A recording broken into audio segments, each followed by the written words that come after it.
August 14, 1944. Pre-dawn mist clings to the rolling hills of Lorraine, France. The air smells of wet earth and diesel, punctuated by the low rumble of Sherman tanks shifting into position. You can almost feel the metallic chill of steel against your palms, hear the nervous chatter of radio operators, the clank of ammunition belts sliding into place. Somewhere in the distance, a foxhole explodes, sending a plume of dirt into the gray morning.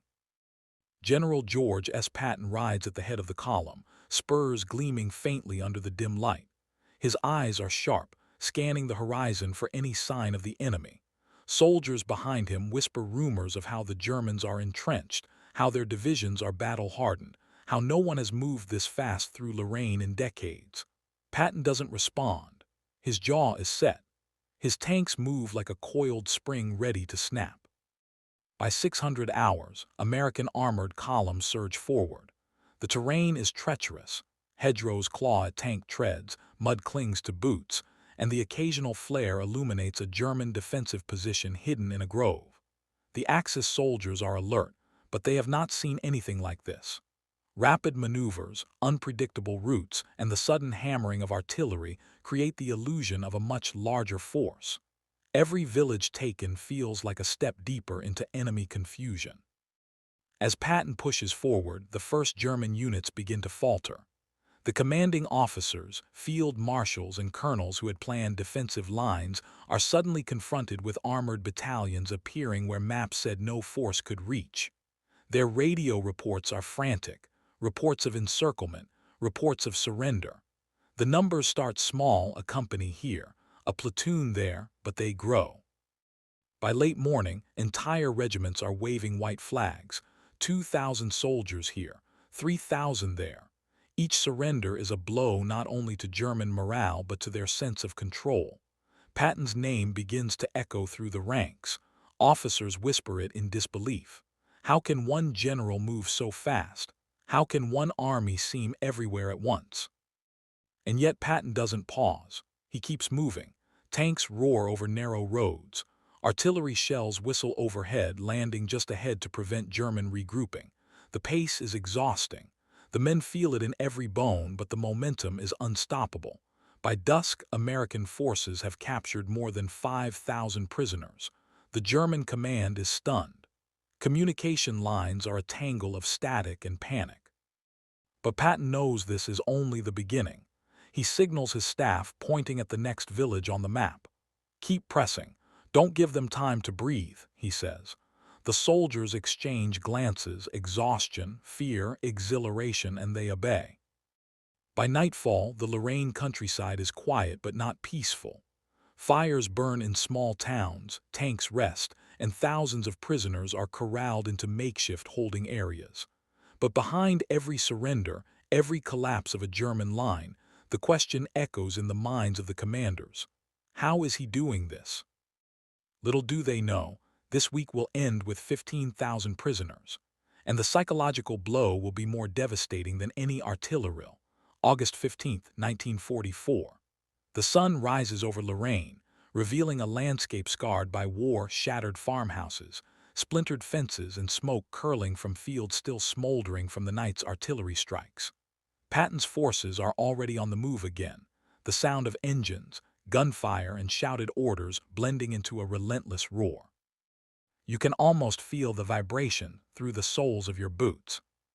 By mid-morning, Patton's intelligence officers report German movements that should have been predictable. Entire divisions are retreating, but too slowly. Patton senses opportunity. He orders his armored battalions to fan out, creating pockets of encirclement. Roads are blocked, bridges destroyed, hedgerows cut off escape routes. The Germans are trapped. Panic spreads faster than bullets. Inside the German command posts, colonels and generals scramble over maps, faces pale with disbelief. "They're everywhere. How did they get there?" murmurs a staff officer, hands shaking as he radios the high command. Field Marshal von Manteuffel slams his fist on the table, realizing that Patton is not just advancing, he's dictating the battlefield, forcing the Germans to react to him. The first encirclements yield thousands of prisoners. Men who had been trained for battle now find themselves kneeling in fields under the watchful eyes of American soldiers. Tanks circle the perimeter, artillery zeroed to prevent any breakout. There's a surreal calm among the chaos. The surrendering soldiers glance at one another, the fog of fear etched across their faces. Patton, ever the relentless tactician, doesn't allow the momentum to stall. He rides ahead of his men, personally inspecting the front lines, calculating the next strike. His staff notes the audacity. The Germans expected him to advance slowly, predictably. Instead, he moves like a storm, striking multiple points simultaneously. By evening, the prisoners captured since dawn alone number nearly 8,000. Letters, orders, and radios fall into American hands, revealing the depth of German disarray. Field reports describe entire regiments surrendering without firing a shot. The Axis officers are dumbfounded. One man, one army, seems capable of bending the battlefield to his will. Yet the battle is far from over. Patton knows the Germans will regroup if given a single night. The question on every subordinate's mind is the same. Can anyone stop him? August 16, 1944. Lorraine wakes under a gray sky, rain slicking the dirt roads, turning tank treads into mud-caked monsters. The air smells of wet earth and burned fuel. Somewhere to the east, a distant explosion shakes the ground, a reminder that this battle has no pause. Patton's forces press forward, relentless, like a hammer striking again and again, each blow designed to shatter German defenses. By mid-morning, reconnaissance reports indicate a German division attempting to regroup near the town of Metz. They're dug in, fortified, thinking the American advance has slowed. Patton laughs as he reads the report. "They think we're tired," he mutters. "They'll find we've just begun." Within hours, he orders a flanking maneuver using the 4th Armored Division, sending tanks and infantry down side roads the Germans never expected anyone to use. German commanders are frantic. Communications break down. Orders come too late or are misunderstood.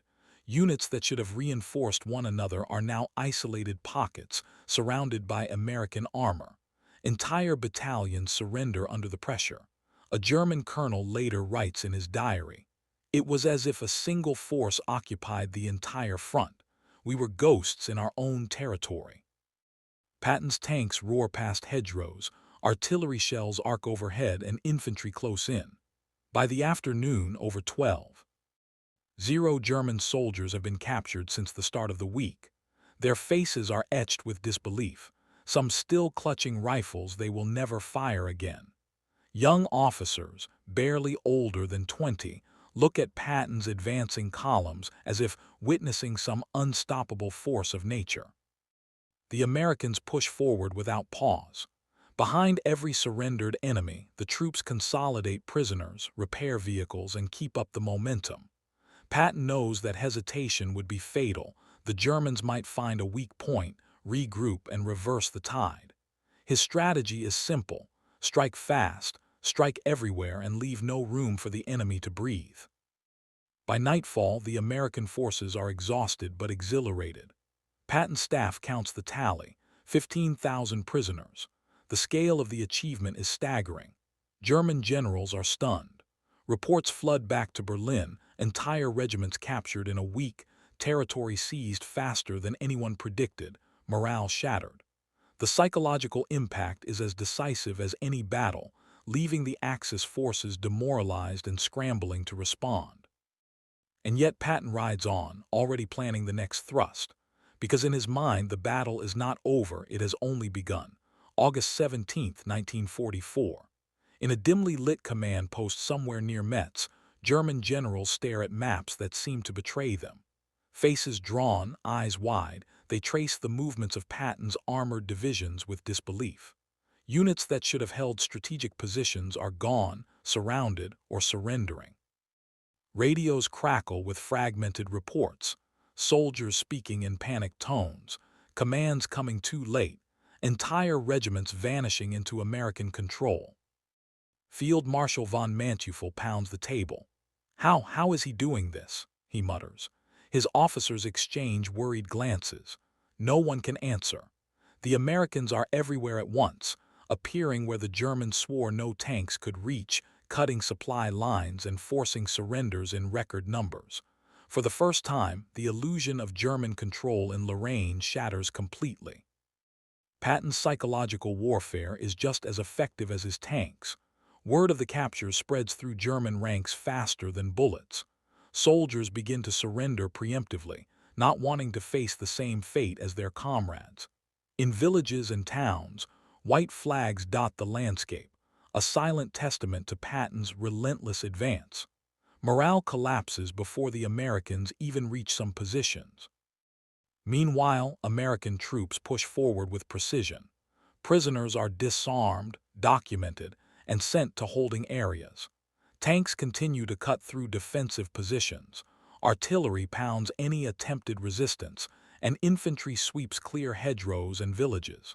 The speed of the operation leaves no room for the Germans to counterattack. By nightfall, reports confirm it. 15,000 German soldiers captured in a single week. Commanders back in Berlin are stunned. Hitler's generals are forced to confront a terrifying reality. Patton is not just a threat on the battlefield. He has become a psychological weapon, turning fear and chaos into tools of victory. And yet Patton doesn't celebrate. He knows that the next challenge awaits, pressing the advantage before the Germans can regroup, and keeping momentum alive when exhaustion and terrain threaten to slow even the most unstoppable army. August 18, 1944. Lorraine is quiet in some places, but elsewhere it thrums with the pulse of relentless movement. Patton's forces, still advancing, have become a force that seems larger than reality. Sherman tanks glint under a low, gray sun, their treads leaving deep furrows in muddy fields. Artillery booms in the distance, sending vibrations through the hills. You can almost feel the weight of anticipation in the air. The enemy knows something unstoppable is coming. Patton rides at the front, binoculars pressed to his eyes. Maps sprawled across his dashboard show a lattice of roads and villages, each one marked with advancing units and newly captured prisoners. Officers ask for his assessment. Patton leans back and smiles faintly. "They think we can be stopped," he says. "Let's make sure they don't forget who's leading this war." Behind him, the American infantry consolidates captured positions. Prisoners, thousands of them, are processed, fed, and guarded, a logistical marvel considering the pace of operations.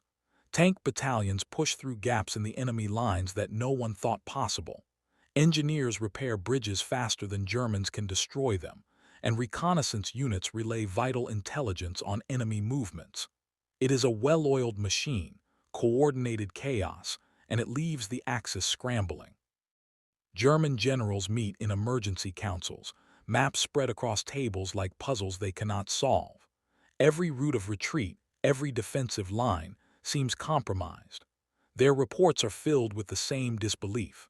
A single American general has managed what entire divisions could not, capturing thousands, dismantling defenses, and crushing morale in a single week. The psychological shock ripples through every level of command.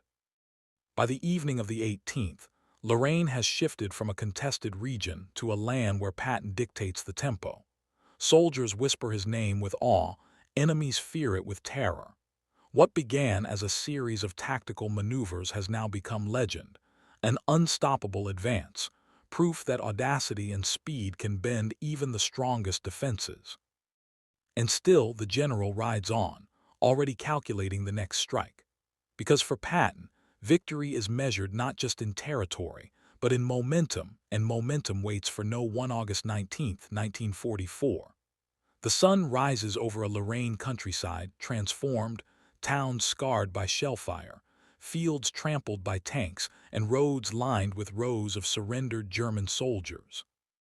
Silence hangs heavy in some areas, broken only by the distant rumble of engines and the occasional bark of orders. The scale of what has just occurred begins to sink in. 15,000 prisoners in a single week. 15,000 men who believed they were invincible, now confined under American supervision. Patton rides through the lines, surveying the scene. He stops briefly to speak with his officers, their faces a mix of exhaustion and exhilaration. "You did well," he says, "but don't think for a second the war is over." His voice carries authority but also an unspoken acknowledgement. What they've achieved here is extraordinary. Soldiers glance at the prisoners, young men staring blankly, defeated yet alive. The human cost is staggering, but so is the tactical success. Back in German command centers, disbelief turns into grim realization. Field marshals and colonels who had prided themselves on battlefield mastery now admit privately that Patton's audacity has broken the rhythm of their campaigns. Entire divisions rendered ineffective in days. Supplies and communications intercepted. Morale shattered. Even the strongest officers whisper his name in disbelief, questioning how one man could orchestrate such devastation in mere days. For the American troops, the capture is both triumph and fuel. It strengthens resolve, proves the effectiveness of their training, and reinforces Patton's philosophy. Speed, aggression, and relentless pressure can achieve what slow, cautious planning cannot. Stories of the advance spread quickly through Allied lines, inspiring soldiers and terrifying any Germans who hear of the momentum sweeping through Lorraine. As night falls, Patton's forces consolidate, prepare for the next advance, and maintain control of the prisoners. The psychological impact on both sides is undeniable. For the Americans, it's a validation of leadership and audacity. For the Germans, it's a humbling, almost terrifying reminder that a single, determined general can rewrite the rules of the battlefield.